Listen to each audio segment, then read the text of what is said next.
Hello everyone, welcome to Global Online Marathi Platform. This is Professor Swati Patil and today we are going to study about Maharashtra State Exam 2025. ठीक आहे, तर आजच्या सेशनमध्ये आपण political सायन्समध्ये जे unit 4 आहे आपलं, जे तुलनात्मक राजकीय विश्लेषण आहे, त्याच्यावर जे 2024 साठी प्रश्न आलेले होते ते महत्त्वाचे प्रश्न आहेत.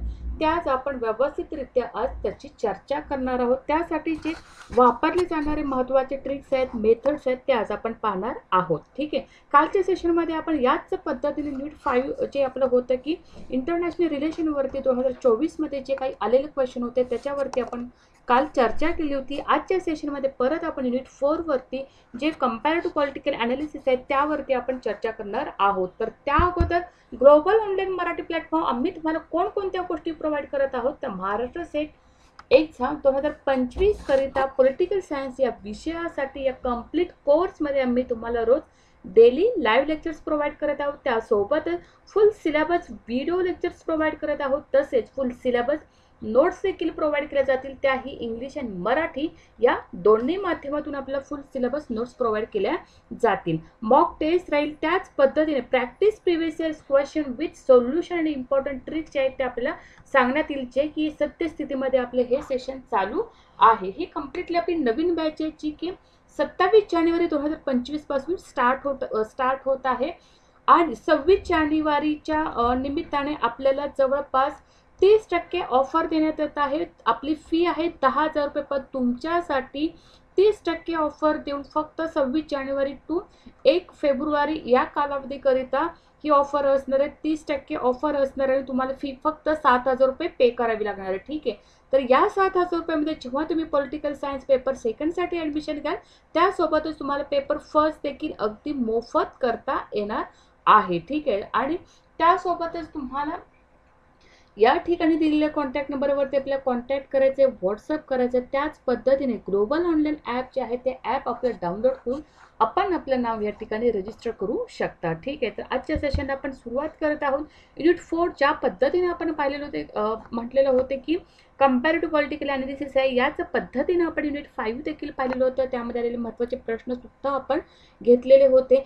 त्याच पद्धतीने हे जे आपण ग्रीनने हायलाईट केलेले आहेत त्या गोष्टी ज्या आहेत त्या आपल्या 2024च्या क्वेश्चन पेपरमध्ये आलेल्या गोष्टी आहेत. मॉडर्नायझेशनवरती क्वेश्चन आले, वर्ल्ड सिस्टीम थेअरीवरती क्वेश्चन आले आहे, डेव्हलपमेंट अँड डेमोक्रेसी, सोशल मुवमेंटच्या लेक्चरमध्ये मी क्लिअर केलं होतं की सोशल मुवमेंट, न्यू सोशल मुवमेंटवरती आपल्याला प्रश्न विचारले जातात. म्हणजे याचाच अर्थ असा होतो की पहा की सिलेबसच्या बाहेर आपल्याला क्वेश्चन विचारले जातात का, तर नक्कीच नाही. सिलेबस सोडून आपला एकही क्वेश्चन विचारला जात नाही.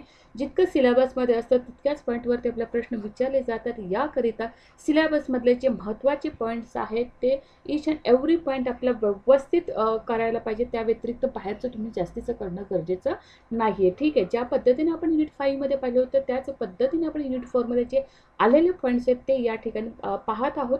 आणि सिलेबस महत्त्वाचा, हा आपला सिलेबस तोंडपाठ पाहिजे आणि यावरून आपल्या लक्षात येतं की कोणकोणते पॉईंट्स आपल्याला 2024च्या पेपरमध्ये विचारण्यात आलेले आहेत. ठीक आहे, आता पहिला क्वेश्चन काय विचारण्यात आलेला आपला पहिला क्वेश्चन, तर which country had maximum number of colonies in Latin America. Colonisation and decolonisation, वसाहतीकरण आणि निर्वसाहतीकरण या रिलेटेड हा क्वेश्चन विचारण्यात आलेला आहे. कोणत्या कॉलनीज आपल्या लॅटिन अमेरिकेमध्ये आहेत हे विचारले, म्हणजे लॅटिन अमेरिकेत कोणत्या देशात सर्वाधिक वसाहती होत्या. ठीक आहे, लॅटिन अमेरिकेमध्ये कोणत्या देशात सर्वाधिक वसाहती होत्या असं आपल्याला विचारण्यात आले. स्पेन आहे, पोर्तुगाल आहे, फ्रान्स आहे, ब्रिटन आहे. आता लॅटिन अमेरिका म्हणजे नेमका कोणता भाग हा आपल्याला लक्षात आलं पाहिजे की स्पेन होता, पोर्तुगाल होता, फ्रान्स होता का ब्रिटन होता. त्याचं आन्सर आहे नेमकं ए, स्पेन. म्हणजे लॅटिन अमेरिकेत कोणत्या देशात वसाहत होत्या, तर स्पेन या देशामध्ये वसाहती होत्या. तर वसाहती होत्या. ब्रिटन वसाहती निर्माण करते, फ्रान्सने सुद्धा साहजिक ह्या तिन्ही देशांनी वसाहती निर्माण केलेल्या आहेत. स्पेन असा देश आहे की त्या ठिकाणी सर्वाधिक वसाहती, लॅटिन अमेरिकेत असणारा हा देश आहे की या ठिकाणी सर्वाधिक वसाहती आढळत होत्या. ठीक आहे, नेक्स्ट क्वेश्चन, आफ्रिकन राष्ट्रवादापुढे सर्वात मोठे कोणते आव्हान होते. म्हणजे what was the biggest challenge before African nationalism. आता नॅशनलिझम जो आपला पॉईंट आहे त्याच्या रिलेटेड आपला हा प्रश्न विचारण्यात आलेला आहे. आता आफ्रिकन राष्ट्रवाद आहे, भाषिक त्यांच्या पुढे आव्हान आहे का, आर्थिक आहे का, आदिवासीचे आहे का धार्मिकचे. आता आफ्रिकन सरळ सरळ या ठिकाणी आपल्याला विचारण्यात आलं, आफ्रिकन जर समजा देश पाहिजे तर त्या ठिकाणी राहणारे लोक कोण आहेत, ठीक आहे. मग त्या ठिकाणी लिंग्विस्टिक किंवा भाषिक तत्वावरती जास्त आव्हान होतं का, राष्ट्रवाद जर पाहिलं तर यावर जर तुम्हाला डायरेक्ट जर एखाद्याला विचारलं तर नेमकं सरळ साधा प्रश्न आहे, बरोबर, म्हणजे वन लाईनर क्वेश्चन आहे, लगेच सुटण्यासारखा आहे. जरी कुणी आफ्रिकन कंट्रीज म्हटले की आपल्याला लगेच लक्षात आलं पाहिजे त्या ठिकाणी निग्रो होतात किंवा ट्रायबल सिच्युएशन आहे, त्याच्यामुळे राष्ट्रवादापुढे सर्वात मोठं आव्हान ट्रायबल असू शकतं असं आपल्याला वाटेल, ठीक आहे. पण भाषिक होतं का, भाषिक चा तर काही प्रश्नच नाही, आर्थिक वगैरे नाही, कारण आर्थिक आव्हाने पेलणे इतकं ते तेवढे डेव्हलप झालेले नाही आहेत किंवा आर्थिक हे कारण त्यांचं नाही आणि धार्मिक बाबतीत तर नाहीच आहे. त्यामुळे याचं आन्सर आहे की आफ्रिकन राष्ट्रवादापुढे सर्वात मोठे आव्हान असणार काय, तर आदिवासी किंवा ट्रायबल जे होतं ते सर्वात मोठं आव्हान असलेलं आपल्याला दिसून येतं. त्याच पद्धतीने तिसरा प्रश्न आहे की हा कॉन्स्टिट्युशनलिझम आणि कॉन्स्टिट्युशनलिझम यावरती हा प्रश्न विचारण्यात आलेला आहे की 1973च्या पाकिस्तानच्या राज्यघटनेद्वारे कोणत्या प्रकारचे सरकार जे आहे ते अस्तित्वात आलेलं होतं, ठीक आहे. म्हणजे 1973ला जे काही राज्यघटनेद्वारे कोणत्या प्रकारचे सरकार अस्तित्वात आले असं आपल्याला विचारण्यात आले. अध्यक्षीय सरकार आहे का संसदीय आहे, निम्न अध्यक्षीय आहे का निरंकुश आहे. आता आपल्याला 1973ला जेव्हा पाकिस्तानमध्ये जेव्हा राज्यघटना स्वीकृत करण्यात आली होती त्यावेळेचा आपला हा प्रश्न विचारण्यात आलेला आहे. मग त्या ठिकाणी सेमी प्रेसिडेन्शियल होतं, ॲटोक्रॅटिक होतं, पार्लिमेंटरी होतं का प्रेसिडेन्शियल होतं. तर सद्यस्थितीमध्ये जर आपण पाहिलं तर त्या ठिकाणी अध्यक्षीय लोकशाही असलेली आपल्याला दिसून येतं. पण 1973 साली काय अवस्था होती हे माहिती आहे. निम्न अध्यक्षीय निरंकुश तर नक्कीच आहे, संसदीय होतं का अध्यक्षीय होतं. प्रत्येकाला काही वेळा असं वाटू शकते नाही या ठिकाणी संसदीय नव्हतंच असं बऱ्याच जणांना वाटू शकतं. मात्र विचारलंय कधीचं तर आपल्याला विचारण्यात आलेलं 1973चं. त्यामुळे थोडासा प्रश्न व्यवस्थितरित्या वाचून घ्यायचं की आपल्याला नेमकं काय विचारलेलं, ठीक आहे. तर 1973ची परिस्थिती आपल्याला विचारण्यात आलेली आहे, सद्यस्थितीची नाही किंवा अलीकडची विचारण्यात आलेली नाही. सद्यस्थितीमध्ये जरी समजा आपल्या अध्यक्ष परिस्थिती दिसून येत असली तरी सुद्धा 1973 साली नेमकी काय स्थिती होती याच्यावरती आपल्याला विचार करणं गरजेचं आहे. नुकताच भारत आणि पाकिस्तान स्वतंत्र झाले होते, डायरेक्ट त्या ठिकाणी अध्यक्षीय प्रकारचं सरकार अस्तित्वात आलेलं नव्हतं, तर त्या ठिकाणी संसदीय प्रकारचं जे शासन होतं ते किंवा सरकार जे होतं ते अस्तित्वात आलेलं होतं. हा गुगली टाकणारा प्रश्न आहे, थोडंसं विचार करायचं आहे की मी म्हटलेलं आहे की प्रश्नासोबत आपल्याला बोलता आलं पाहिजे. येते लक्षात प्रश्न नेमका काय सांगितलेला आहे किंवा थोडंसं ॲनालिटिकल विचार केला की नाही ह्याचं नेमकं आन्सर काय असू शकतं, असं जर थोडंसं विश्लेषणात्मक जेव्हा विचार कराल त्याबाबत तेव्हा त्या प्रश्नाच्या योग्य उत्तरापर्यंत तुम्ही पोहोचू शकाल. कालचं सेशन पण आपलं बघा युनिट 5 वरती आपण अगदी व्यवस्थितरित्या डिटेलमध्ये घेतलं असेल आणि नक्कीच त्याचा तुम्हाला फायदा हा क्वेश्चन आन्सर सोडवण्यासाठी नक्की होत असेल. जे की मी तुम्हाला रोजचं टार्गेट दिलेलं 50+, 100+ जे काही तुमच्यानुसार होत्या त्यानुसार जेव्हा क्वेश्चन सोडवायला लागेल त्यानुसार ह्या ट्रिक्स तुम्ही नक्की त्या ठिकाणी वापरायला शिका. त्यासाठीच आपलं हे सेशन होत आहे, ठीक आहे. पुढचा प्रश्न आहे की आता आपल्या ठिकाणी नेमकं विचारलं काय, चुकीचे विधान विचारले, बरोबर विचारले का नाही, नेमकं विधान विचारले, कसलं विचारले ते इनकरेक्ट स्टेटमेंट आपल्याला विचारण्यात आलेलं आहे, ठीक आहे. आता हे नेमकं काय विचारले तर राजकारण आणि अर्थकारण एकमेकांशी जोडलेले आहेत का, हो राजकारण अर्थकारण एकमेकांशी जोडलेले आहेत. तुलनात्मक राजकीय विश्लेषणामध्ये कोणत्याही राज्याने कोणत्या प्रकारच्या अर्थव्यवस्थेचा अवलंब केला त्याचे विश्लेषण करणं आवश्यक असते. नक्की त्या म्हणजे त्यालाच कंपॅरेटिव्ह पॉलिटिकल ॲनालिसिस असं म्हटलं जातं. ज्या योगे जो काही इकॉनॉमी त्याने ॲडॅप्ट केली असते त्या स्टेटनं ती कोणती आहेत किंवा कोणत्या प्रकारच्या अर्थव्यवस्था अवलंबून केलं हे विश्लेषण करणं आवश्यक असते. जागतिकीकरणानंतर राज्याच्या अर्थव्यवस्थेमध्ये मोठा बदल झाला, सरळ साधे स्टेटमेंट आहे, काहीतरी अवघड आहे का याच्यामध्ये, काहीच नाही. जागतिकीकरणानंतर राज्याच्या अर्थव्यवस्थेने मोठा बदल झाला का, नक्कीच झाला. खूप सारे चेंजेस झाले. After globalisation economies of states have witness these changes, ठीक आहे. बरेच त्यामध्ये चेंजेस झाले आपल्याला दिसून येतात, ठीक आहे. आता जागतिक व्यवस्था सिद्धांत जगाच्या भांडवलशाही व्यवस्थेशी संबंधित नाही.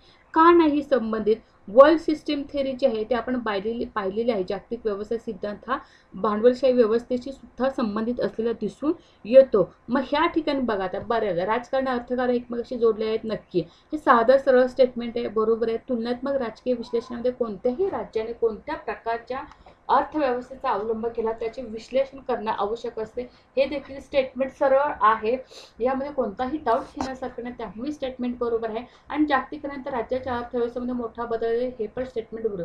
जरी ह्या 3 स्टेटमेंट सरळ सोपे दिलेले आहेत किंवा जेव्हा आपण ते पडताळून पाहतो तेव्हा लक्षात येते की सरळ स्टेटमेंट आहे, सरळ साधे विधान त्यात देण्यात आले, तेव्हा ही आता सरळ आपण ह्या ठिकाणी तिन्हींना टिक करत आलो. मग जेव्हा हे कळतच नाहीये किंवा या ठिकाणी माहिती नाही जागतिक व्यवस्था सिद्धांत जगाच्या भांडवल व्यवस्थेशी संबंधित आहे की नाही, पण हे तिन्ही तर करेक्ट आहे, हे तर तुम्हाला क्लिअर आहे, बरोबर.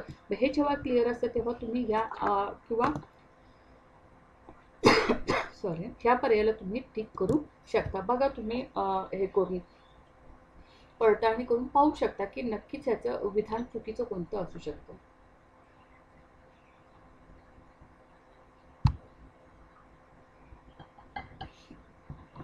येते लक्षात की नेमकं काय आन्सर असेल त्याचं.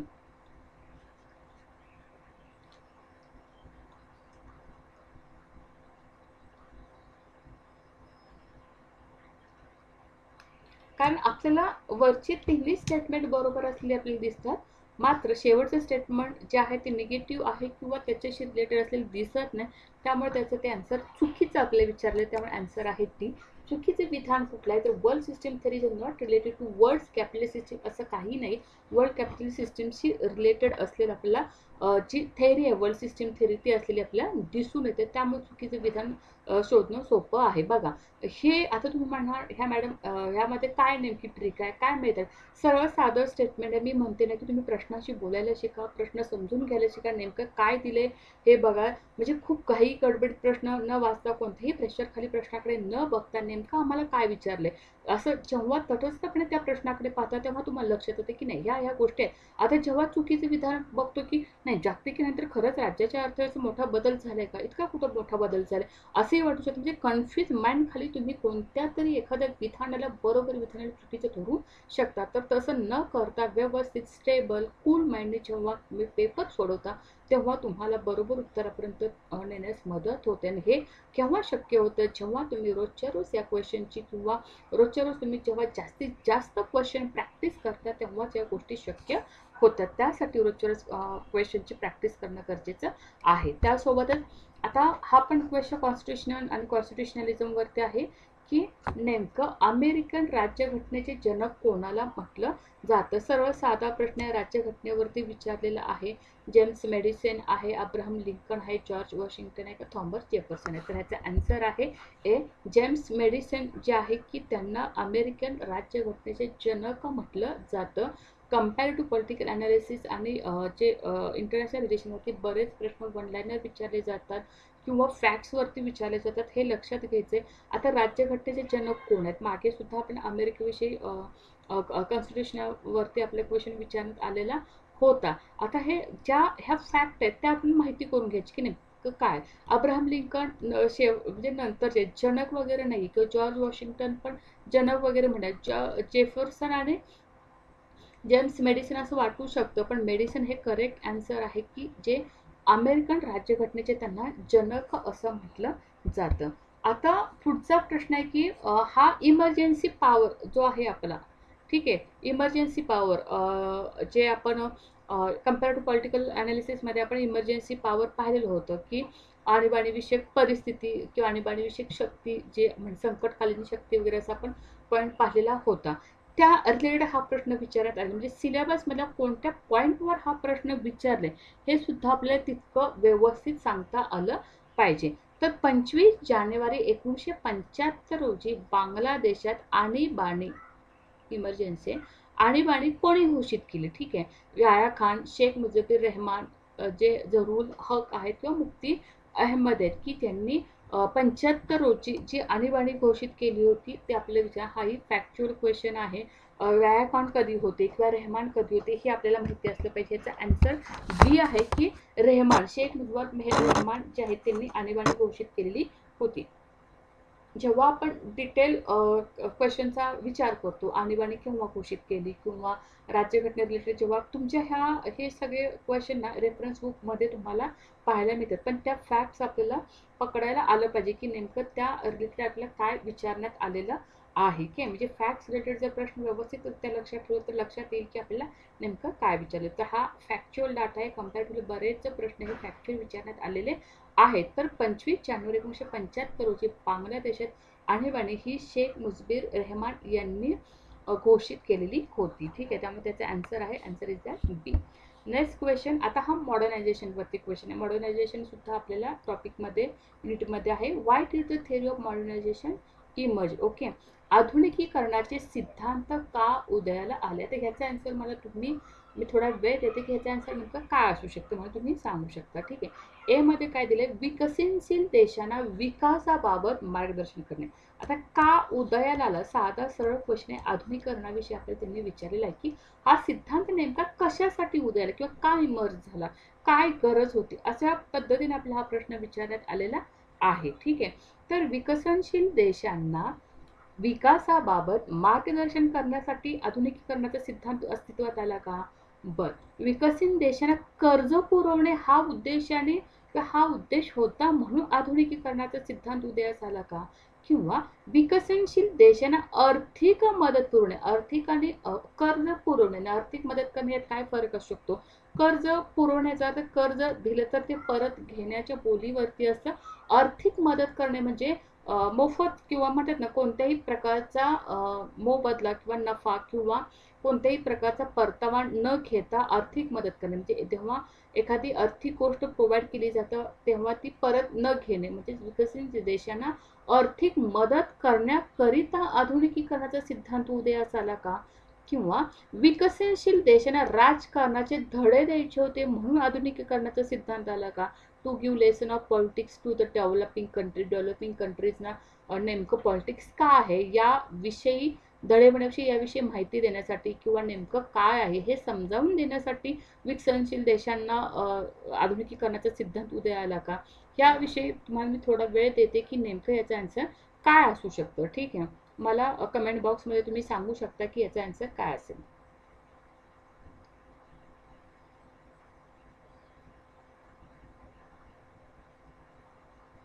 ठीक आहे, आता जर समजा जर विकसनशील देशांना राजकारणाचे धडे देण्यासाठी एवढा मोठा सिद्धांत देणं गरजेचं आहे का. नक्कीच नाही. मग विकसित देशांना आर्थिक मदत, असे कितीतरी विकसनशील देशांना, किती देशांना तुम्ही आर्थिक मदत देणार, ती कोण देणार, हा मुद्दा नक्कीच राहतो. जरी मदत दिली, एखाद्या वेळी एखाद्या विकसनशील देशांना मदत दिली तर तो प्रॉब्लेम सॉल्व्ह होणार आहे का. तर किती देशांना आपण देत राहणार. जे विकसित देशात म्हणतील की आम्ही किती देशांना मदत देणार, कारण मदत ही कोणत्याही परताव्याशिवाय केलेली मदत असते. तर अशा प्रकारची मदत करत असताना एक दोन देश आहेत का, मग आत्ता मदत केली म्हणजे तर परत त्यांची सुधारण्याची स्थिती असेल का, म्हणजे असे बरेच प्रश्न उद्भवू शकतात. मग त्यामुळे विकसनशील देशांना मदत करण्याकरिता आधुनिकीकरणाचा सिद्धांत उदयास येऊ शकतो का. नक्कीच नाही.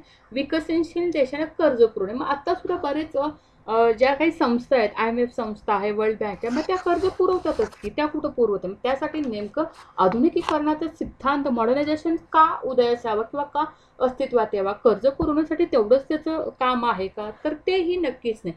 मग होतंय का बघा, आता आपण इलिमिनेशन मेथड ह्या ठिकाणी वापरली की इलिमिनेशन मेथडमध्ये जेवढं आपल्याला इलिमिनेट करता येतं, जेवढं आपल्याला कट करता येतं तेवढ्या गोष्टी आपण त्या कट केलं. मग राहतात ही गोष्ट म्हणजे विकसनशील देशांना विकासाबाबत मार्गदर्शन करण्यासाठी आधुनिकीकरणाचा सिद्धांत उदयास आलेला आपल्याला दिसून येतो. आणि सरळ जर समजा तुम्ही स्टेटमेंट जर पाहिजे तर ही तिन्ही स्टेटमेंट वेगळी दिसतात. हे स्टेटमेंट कुठंतरी आपल्याला पॉझिटिव्हली असताना सांगते किंवा जे स्टेटमेंट मोठं असतं किंवा जे स्टेटमेंट पॉझिटिव्हली असतं किंवा जे स्टेटमेंट खूप काही चांगलं त्याबाबत सांगत असताना ते त्याचं उत्तर असू शकतं. असं बऱ्याच वेळा होतं. बरेच विद्यार्थी अशा पद्धतीने ज्याचा 80+ स्कोअर 85+ स्कोअर असतो ना, ती लोक अशा पद्धतीने विचार करतात ॲक्च्युली. म्हणजे लगेच तुम्ही अभ्यास नसताना अशा पद्धतीचा विचार करा असं मी म्हणत नाही, पण हे जी काय म्हणतात ही जी विचार करण्याची पद्धत केव्हा डेव्हलप होते, जेव्हा तुमचा खरंच खूप चांगला अभ्यास होतो, तेवढा कॉन्फिडन्स वाढलेला असतो आणि नेमकं प्रश्नासोबत तुम्ही बोलायला लागता किंवा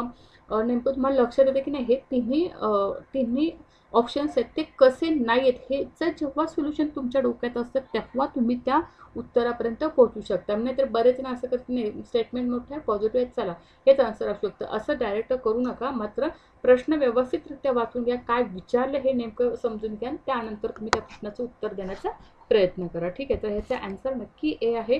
जे की आधुनिकीकरणाचा सिद्धांत जेव्हा आपण पाहिजे तेव्हा सांगितले की जे विकसनशील देश आहेत, जे काही डेव्हलपिंग कंट्रीज आहेत, त्या डेव्हलपिंग कंट्रीजला गाईड करण्यासाठी, विकसनशील देशांना गाईड करण्यासाठी त्या कशाबाबत गाईड आहेत, तर विकासाबाबत मार्गदर्शन करण्यासाठी जो सिद्धांत मांडला गेला किंवा जो सिद्धांत उदयास आला त्यालाच आधुनिकीकरण किंवा मॉडर्नायझेशन असं म्हटलेलं आहे. ठीक आहे, नेक्स्ट क्वेश्चन, लोकशाहीमध्ये अभिजन वर्गाचे वर्चस्व असते असं कोणी म्हटलेलं आहे? Who believe that democracies have dominance of elite class.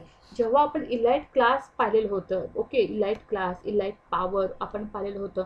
आणि काय होतं, इलाइट क्लास, इलाइट पॉवर बघितलं, रुलिंग क्लास. ॲक्च्युली आपल्या सिलेबसमध्ये रुलिंग क्लास असा वर्ड आहे. ठीक आहे, त्यालाच इलाइट पॉवर असं म्हटलेलं आहे, त्यालाच आपण अभिजन वर्ग असं म्हटलेलं आहे, सत्ताधारी वर्ग असं म्हटलेलं आहे. त्यावेळी मी तुम्हाला क्लिअर केलं होतं की जे रुलिंग क्लास रिलेटेड जे थिंकर्स आहेत ते तुम्ही लिहून ठेवा. याचंही आन्सर सहज तुम्हाला देता येईल, तुम्ही सांगू शकता, कारण हे आपल्या सेशनमध्ये झालेलं आहे की नेमकं लोकशाहीमध्ये अभिजन वर्गाचे वर्चस्व असते असं कुणी म्हटलेलं आहे. तर एस एम लिप्सेट यांनी म्हटलेलं आहे, वेल्फ्रेड पॅरेटोन म्हटलेलं आहे, सी बी मॅकफर्सन म्हटलेलं आहे, किंवा सॅम्युअल हंटिंग्टन म्हटलेलं आहे. दोनमध्ये तुमचं कन्फ्युजन असेल पॅरेटोन आणि मॅकफर्सनमध्ये. तर ह्याचा आन्सर नेमकं काय आहे, तर आपण पाहिलेलं होतं, याचा आन्सर आहे बी, वेल्फ्रेड पॅरेटो. जेव्हा आपण त्याचं खूप डिटेल आपण पाहिलं होतं, इलाइट क्लास, इलाइट पॉवर विषयी आपण वेल्फ्रेड पॅरेटोचं नेमकं मत काय आहे आपण मागच्याच आठवड्यामध्ये या रिलेटेड आलेल्या सेशनवरती आपण पाहिलेलं होतं. अभिजन वर्ग म्हटलं की आपल्या लक्षात आलं की वेलफेअर पॅरेटची आपण कन्सेप्ट, वुल्फ फॉक्स वगैरे जे होतं ते आपण पाहिलेलं होतं. तर लोकशाहीमध्ये अभिजन वर्गाचे वर्चस्व असतं हे वेलफेअर पॅरेटो म्हणजे. आता एक मी सांगितलं होतं, एक कन्सेप्ट आहे इलाइट पॉवर आहे, त्या रिलेटेड जे कोण थिंकर्स आहेत त्यांची बुक्स आहेत, नेमकी थीम काय, हे जर एका लाईनमध्ये व्यवस्थित लक्षात ठेवले तर बघा बरेच प्रश्न तुमचे एक 3 ते 4 तर किमान प्रश्न जे आहेत ते अशा पद्धतीने तुम्हाला सुटलेले दिसून येतात. आतापर्यंत तुम्हाला लक्षात आलं असेल की नेमकं कुठले कुठले प्रश्न या पद्धतीने आपल्याला विचारले जातात. म्हणजे एखादी कन्सेप्ट, त्याचे थिंकर्स, थीम काही एकदा परफेक्ट लक्षात आले की आपल्याला बराचसाच भाग आपल्याकडून सोडवला जातो आणि त्या रिलेटेड आपल्या प्रश्नांची म्हणजे प्रश्नांची सोडवणूक त्या पद्धतीने आपल्याला करता येते.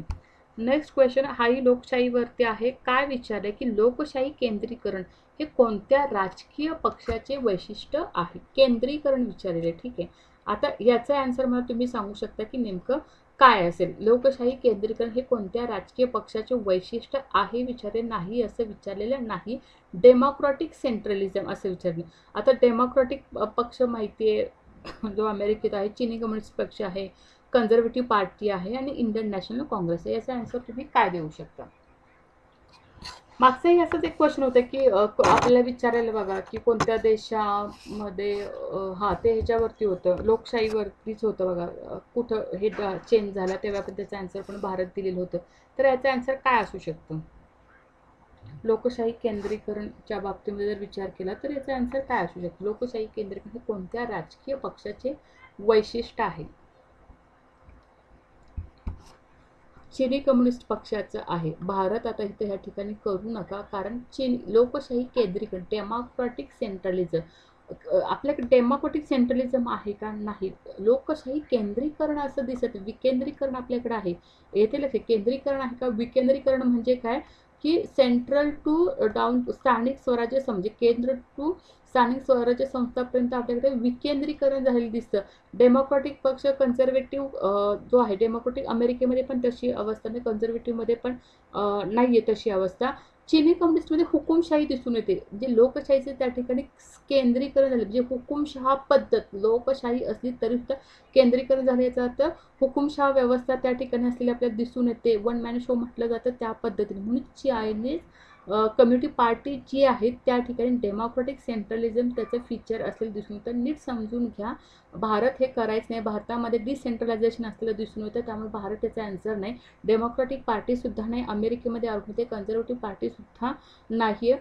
चायनीज कम्युनिस्ट पार्टी नक्कीच आहे, कारण त्या ठिकाणी हुकुमशहा पद्धतीने सेंट्रलिझम असलेलं दिसून येतं चायनामध्ये, म्हणून त्याचं आन्सर जे आहे ते डेमोक्रेटिक सेंट्रलिझम म्हणून चायनीज कम्युनिस्ट पार्टी असं लक्षात येतं. ठीक आहे, इथपर्यंत कोणाला काही डाऊट असेल तर जरूर विचारा, पण नक्की प्रश्न सोडवण्याच्या पद्धतीने तुम्हाला जर फायदा होत असेल तर मला कमेंट बॉक्समध्ये जरूर सांगा की आम्हाला फायदा होतो म्हणून. ठीक आहे, जर तुम्हाला कालचं आणि आजचं सेशन आवडत असेल तर जरूर लाईक करा. बरेच जण सेशन पाहत आहेत मात्र लाईक करत नाहीत. ज्यांनी जे नवीन आहेत त्यांनी जरूर आपल्या चॅनलला सबस्क्राईब करा, शेअर करा आणि लाईक करा, जेणेकरून येणारे पुढचे सेशन तुम्हाला व्यवस्थितरित्या पाहायला मिळतील. आपल्या एक्झामचं नोटिफिकेशन तर आलेलंच आहे, पण जे आपली 15 जूनला एक्झाम होणार आहे, जवळपास 4 ते 5 महिने तुमच्या हातात आहे. त्या 4 ते 5 महिन्यामध्ये ज्या महत्त्वपूर्ण गोष्टी घेणार आहोत त्या आपल्या ग्लोबल ऑनलाईन प्लॅटफॉर्मवर नक्की त्याचा तुम्हाला फायदा होईल. बऱ्याच विद्यार्थ्यांनी ॲडमिशन झालेलं आहे, पण काही विद्यार्थ्यांनी अजूनही ॲडमिशन घेतलेलं नाही. बरेच विद्यार्थी सेशन बघतायत, सेशन्स आवडतात, पण शेवटी कसं होते, हे रोजचे सेशन आहेत तर लाईव्ह सेशन आहे, म्हणजे हे आमच्याच विद्यार्थ्यांसाठी त्यांच्या मागण्यानुसार ह्या गोष्टी घेतल्या जातात. मात्र जे महत्त्वाचे video session, recorded video session, फुल सिलेबस जे आहेत ते आम्ही तुम्हाला ॲपवरती प्रोव्हाइड करत आहोत. MCQचे सेशन पण महत्त्वपूर्ण आहेत की ते तुम्हाला ॲपवरती देण्यात येते. ठीक आहे, मग त्याचा फायदा घेण्यासाठी तुम्हाला ॲडमिशन करणं गरजेचं आहे. या ठिकाणी दिलेल्या कॉन्टॅक्ट नंबरवरती तुम्हाला कॉन्टॅक्ट करायचं आहे, व्हॉट्सअप करायचं आहे. त्याच पद्धतीने ग्लोबल ऑनलाईन ॲप जे आहे ते ॲप डाउनलोड केलं तर तुम्हाला त्या ठिकाणी तुमचं नाव देखील रजिस्टर करता येऊ शकते. ठीक आहे, लवकरात लवकर करणं गरजेचं आहे, कारण नोटिफिकेशन आलेलेच आहे एक्झामची. आपले फॉर्मसुद्धा आता सुटतील. फॉर्म भरून झाले की तुम्हाला व्यवस्थितरित्या अभ्यास करणं गरजेचं आहे. शेवटच्या 3 महिन्यामध्ये तुम्हाला रिव्हिजन मस्ट आहे, रोजच्या रोज रिव्हिजन करणं गरजेचं आहे. त्यानुसार जे महत्त्वाचे प्रश्न आहेत तेही तुमच्याकडून सोडून घेतले जातील. ठीक आहे, शेवटचा प्रश्न आहे 10वा, जो की सामाजिक चळवळीमध्ये विचारले. बऱ्याच वेळा आता मागच्या पेपरात 22च्या 23ला नवा सामाजिक चळवळीवरती प्रश्न विचारण्यात आलेला होता. ह्यावेळी सामाजिक चळवळीमध्ये प्रश्न विचारण्यात आलेला आहे. काय विचारलं आहे नेमका, तर 1990 नंतर सामाजिक चळवळीमध्ये वाढ झाली त्याला खालीपैकी कोणता घटक कारणीभूत नाही. प्रश्न नीट समजून घ्या, काय विचारले त्याला आपल्याला राऊंड करायचे. 1990 नंतरची सामाजिक चळवळ विचारली, त्यामध्ये वाढ झाली, इथपर्यंत आपल्या लक्षात आलं. पण जे काही घटक कारणीभूत होते त्यापैकी एक असा घटक की तो कारणीभूत नाहीये, तर तो नेमका कोणता हे आपल्याला विचारण्यात आलेलं आहे. पहिला पर्याय आहे की जागतिकीकरणामुळे नवीन संधी उपलब्ध झाल्या आणि विविध क्षेत्रात विकास झाला. म्हणजे हा घटक कारणीभूत आहे का की 1900 नंतर सामाजिक चळवळीला वाढ झाली. ठीक आहे, आर्थिक आणि सामाजिक असमानता यात वाढ झाली, त्यामुळे या सर्वांना विरोध करण्याची आवश्यकता निर्माण झाली. जागतिकीकरण विरोधी, भांडवलशाही विरोधी किंवा जागतिक न्यायासाठी होणाऱ्या चळवळींचा समावेश होऊ लागला, म्हणून नंतर सामाजिक चळवळीमध्ये वाढ झाली का, किंवा 1990 नंतर निर्णय प्रक्रियेत लोकांचा कमी सहभाग केंद्रीकरण प्रवृत्तीवर भर दिला. असं काय आहे का, ह्याचा आन्सर तुम्ही देण्याचा प्रयत्न करा, नक्की काय असू शकतं. ठीक आहे,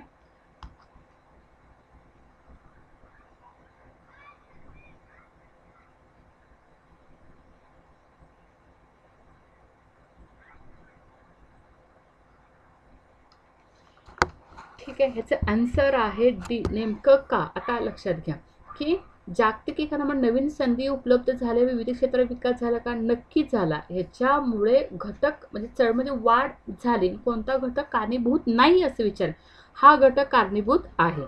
आर्थिक आणि सामाजिक असमानता यात वाढ झाली, त्यामुळे या सर्वांना विरोध करण्याची आवश्यकता निर्माण झाली, यामुळे सामाजिक चळवळीमध्ये वाढ झाली. येते लक्षात, जरी असमानता यात वाढ झाली त्यामुळे सर्वांना विरोध करण्याची गरज, सामाजिक चळवळ त्यासाठीच असते. चळवळ कशासाठी होती, कशाला तरी विरोध करण्यासाठी किंवा प्रस्थापित जी स्थिती आहे त्या विरुद्ध त्यांचं मत प्रदर्शित करण्यासाठी, त्यामुळे हेही त्याचं घटक कारणीभूत असल्याचं दिसून होतं.